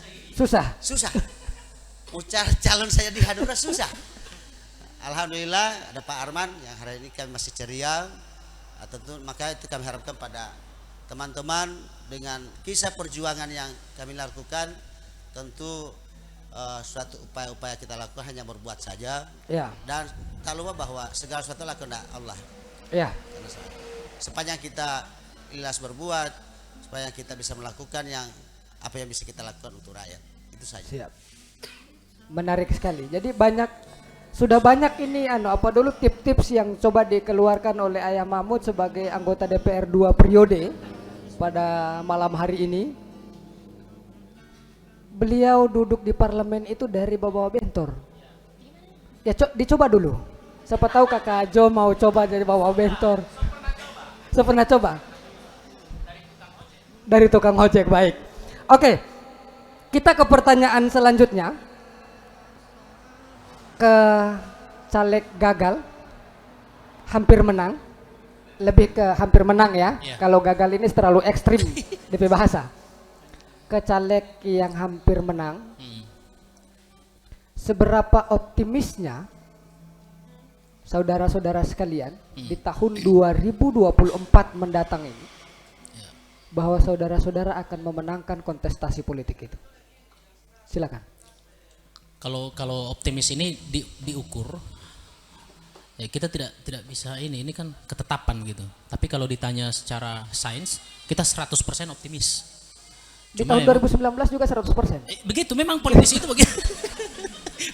memang politisi itu begitu. Iya. Politisi itu yang belum tak duduk itu beda dengan incumbent, bos. Iya. Kalau incumbent mah enjoy, sudah. Oh, di pencitraan saja. Iya, Nanti tunggu malam hari H. Iya. Itu yang incumbent. Oke. Nah, kalau memang perjuangan Kang Mahmud ini, Bang Mahmud ini memang perlu orang teladani gitu. Memang di sana ada penderitaan sehingga dia bukan berarti orang juga tidak menderita, ada berjuang kemarin, menderita sekali sebenarnya. Apakah lebih menderita Ayah Mahmud? Tipis. Oke, baik. Sebenarnya memang kalau diukur optimisme seorang politisi itu 100%. Apapun yang menjadi gagasan seorang politisi yang belum pernah duduk, dia belum duduk menjadi bupati misalnya atau menjadi seorang anggota DPR, dia wajib optimis. Tapi tidak takabur. Di tengah optimisme kami itu kami tuangkan doa-doa di sana, lalu usaha-usaha faija jamta fatawakal Allah. Itu yang kami tuangkan, kami patrikan dalam diri. Sehingga tidak ada kekecewaan di akhirnya begitu. Ya. Nah, kalau orang so optimis dan terlalu takabur mengenyampingkan urusan religiusme, maka kecewa yang kita dapatkan. Ya, tetap orang juga ini kecewa, cuma kecil sekali DP kecewa. Kecil. Saya kira itu. Dari pengalaman-pengalaman ini, mudah-mudahan orang bisa ikuti jejaknya Kang Mahmud, Bang Mahmud, dan insya Allah orang menang di 2024. Amin. Itu menguatkan orang pediri. Ya. Minimal itu menjadi sebuah energi ya. Energi positif. Energi positif sekali. Saya kira itu. Oke. Langsung ke Kakak Arman dengan pertanyaan yang sama. seberapa optimis Kakak Arman bisa meraih satu kursi di parlemen di tahun 2024 mendatang? Ya, jadi kalau ditanya seberapa optimis ya, dan kalau saya jadi calon, saya orang yang paling optimis. Paling Ya, optimis, baik. karena begitu saya ditetapkan sebagai calon, saya adalah orang yang berpeluang untuk duduk. Ya, Ya, karena saya calon. ya, Tidak mungkin Benar. yang tidak bacalon mau tak duduk. Mau tak duduk, Ya, betul. jadi saya orang yang paling optimis. Yang berikut bagi saya ada sebuah teori dari Antonio Gramsci mengatakan begini, bahwa kecerdasan itu terkadang menjadi hambatan atau menjadi pesimis. Tetapi keberanianlah yang membuat orang itu optimis. Bahwa pada saya mengevaluasi diri dalam perpolitikan itu adalah kita ini tidak semata-mata mengandalkan kecerdasan dalam berpolitik. Maka dalam upaya bagaimana memenangkan 2024, walaupun saya berusaha untuk lebih mawas diri juga, meletakkan setidaknya jampu jago-jago ya. ya, Setidaknya tidak jago-jago, sosok pintar dan sosok cerdas, karena memang berhadapan dengan realitas masyarakat yang dibutuhkan itu adalah etika dan moral. Sehingga siapa yang memiliki tingkat pergaulan dengan penuh nilai peradaban, nilai-nilai sopan dan yang punya penuh adab, ini yang coba kami lakukan. Sehingga bagaimana ke depan kami akan melakukan, ya saya berusaha untuk tetap menjaga di mana kita meletakkan kecerdasan kita terhadap orang yang membutuhkan pendapat, dan di mana kita meletakkan kita punya tidak perlu menunjukkan kecerdasan ketika kita diperhadapkan dengan orang yang sangat membutuhkannya. Jadi hanya itu yang dari saya. baik. Ya, kita beralih ke narasumber selanjutnya dengan pertanyaan yang sama, Pak Muhtar. Seberapa optimis Pak terima Muhtar kasih. untuk dapat meraih kursi parlemen di tahun 2024? Saya rasa kalau seberapa optimis kita untuk meraih kursi di tahun 2024, intinya kegagalan saya sudah habiskan di tahun 2019. Iya, oke. Ya, cuman perlu Ya, kita, yang pasti kita mengevaluasi di 2019 kemarin ada satu ungkapan yang mengatakan begini: jika kamu menginginkan sesuatu yang belum pernah kamu peroleh, maka kamu harus melakukan sesuatu yang belum pernah kamu lakukan. Sadar. Siap. Ya, Berarti optimis sekali. sangat optimis. Apakah sangat optimis ini juga sama seperti di tahun 2019 atau kadar optimismenya itu bertambah di tahun 2024? Masih sama seperti 2019. Masih sama. Ya. Saya rasa untuk 2024 saya sangat yakin masyarakat Dapil 3 tidak ingin gagal lagi. Jadi mereka akan lebih maksimal lagi mendukung saya, Bang Arman dan teman-teman. Oke. Baik. Pertanyaan kami alihkan ke Ayah Mahmud. Pertanyaannya sederhana, Ayah Mahmud. Sudah 2 periode Ayah Mahmud ada di parlemen. Apakah di tahun 2024 itu ada rencana untuk maju ke provinsi? Yang pertama. Yang kedua, atau cukup sampai di sini, kemudian berkiprah kembali ke desa? Silakan Ayah Mahmud. Pertanyaan yang baik sekali. Iya, iya, iya.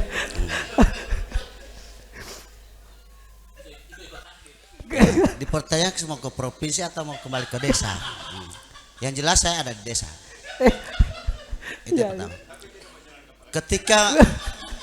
Ketika dipertanyakan mau ke provinsi atau tidak, yang pertama saya belum optimis menjadi anggota DPRD dulu. Ya, Saya optimis bahwa partai saya lolos dulu. lolos dulu ya, baik, baik, Iya. baik, baik. Partai saya lolos dulu. Nah, kalau misalnya lolos, ini kita hitungannya lolos ini. Kalau lolos namanya, kalau sudah di politik, kalau sudah maju ya tidak ada kata mundur.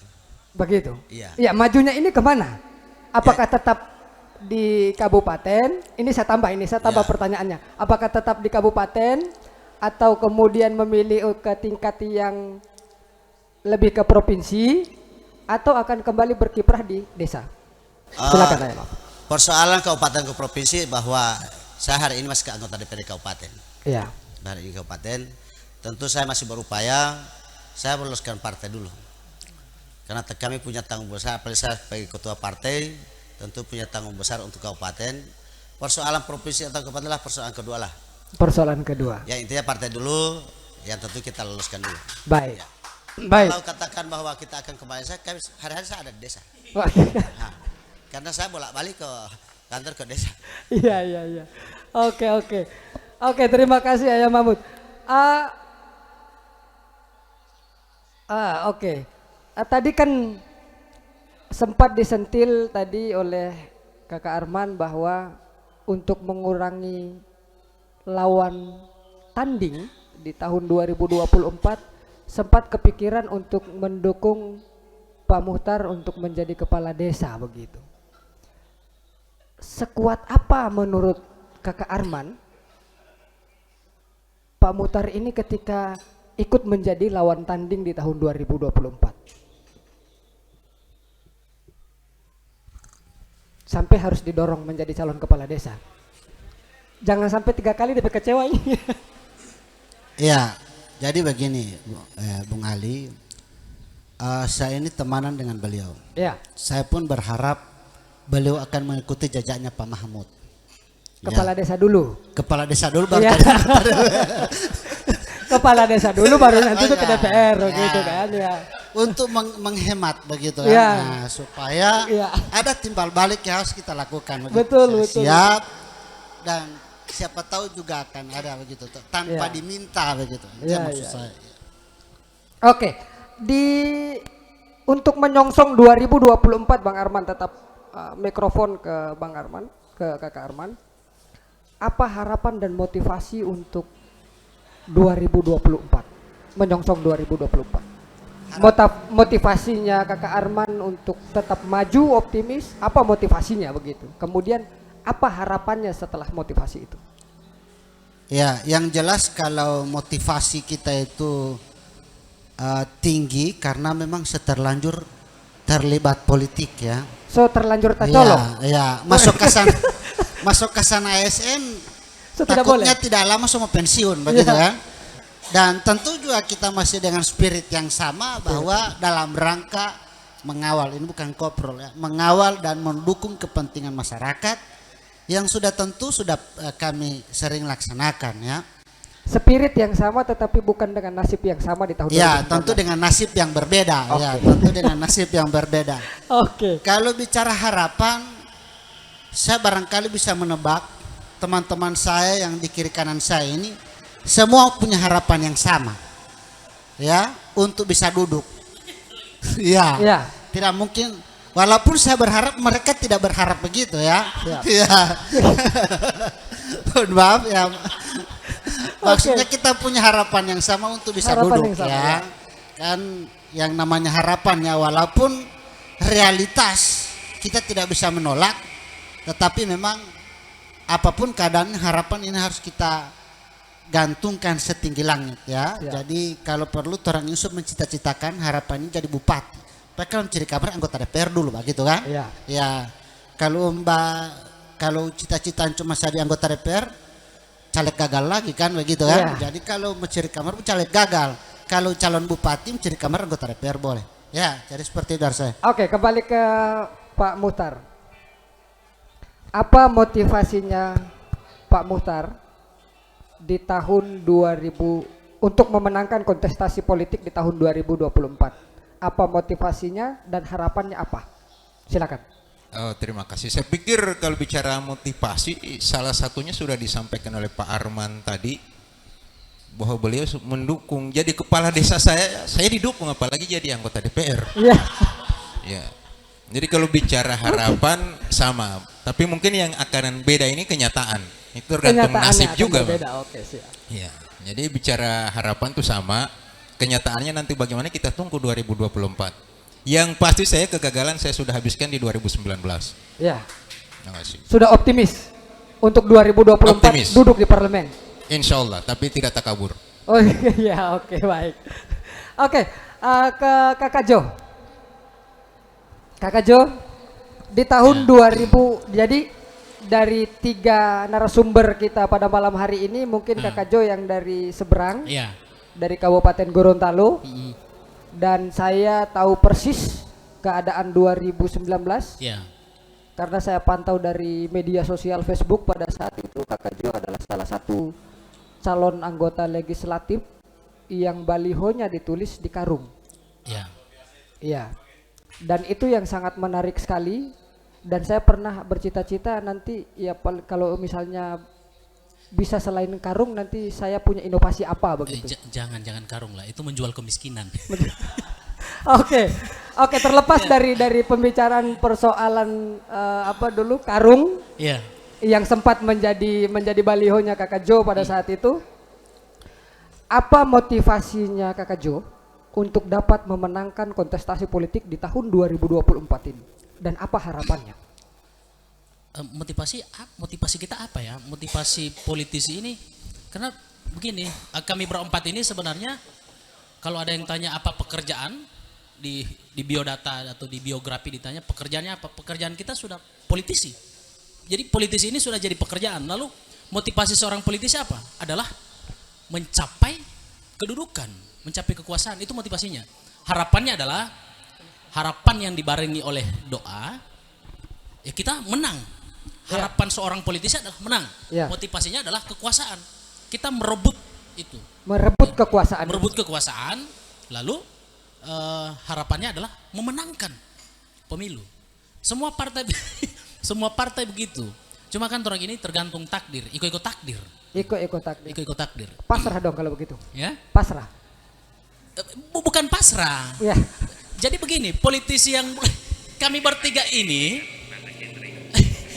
kami bertiga, Pak Mutar, Bang Arman, saya,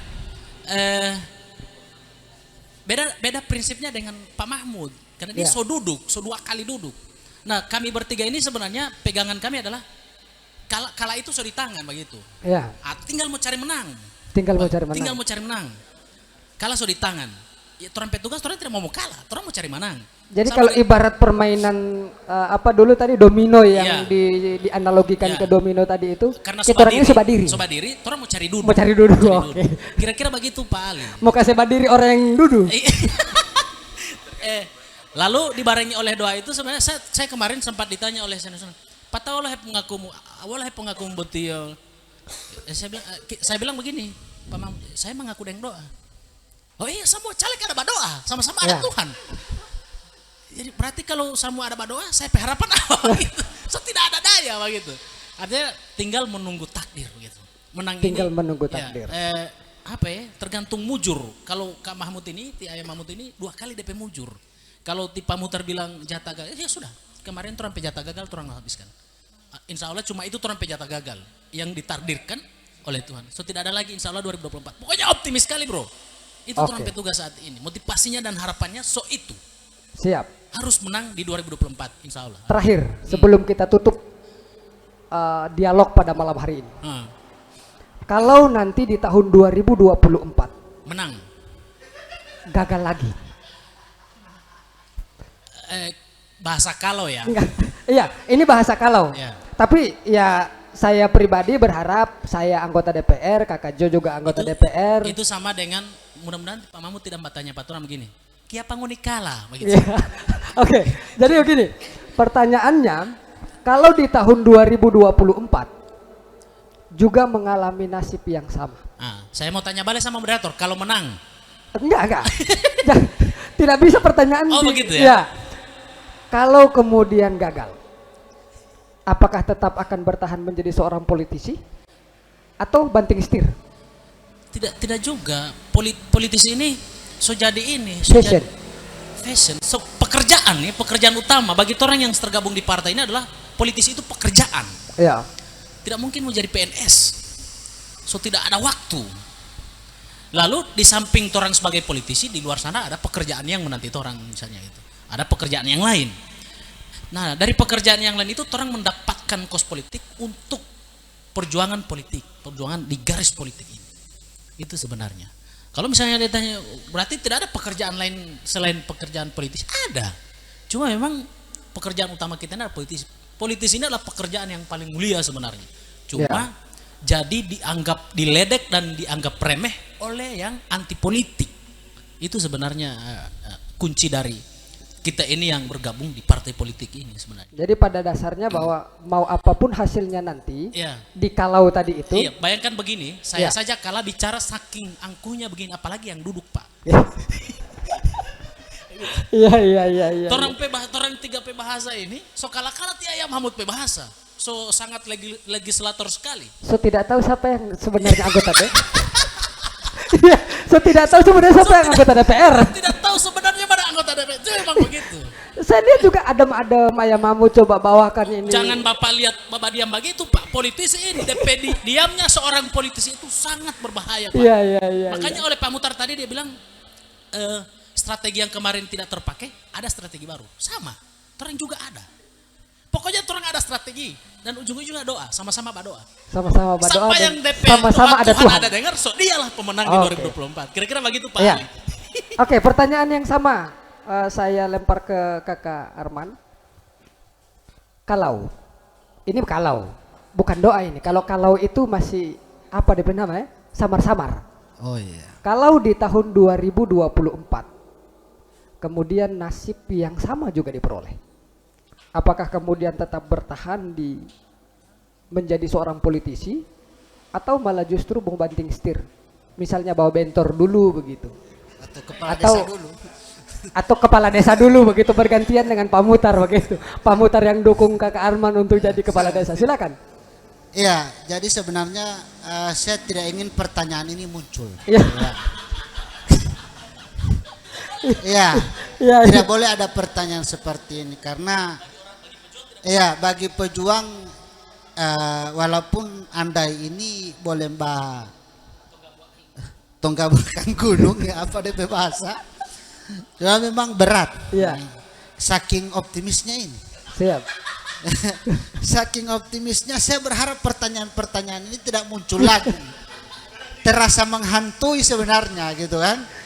Bahwa seolah gagal-gagal ini ternyata masih ada gagal berarti gitu ya. Ya, jadi kalaupun realitas berkata lain, kita itu tidak bisa menolak takdir. Iya. Tetapi realitas kalau misalnya bagaimana dengan karir berpolitik? Bagi saya yang hari ini sudah terdoktrin tentang persoalan bagaimana berpolitik. Berpolitik itu bisa melalui banyak jalur, ya.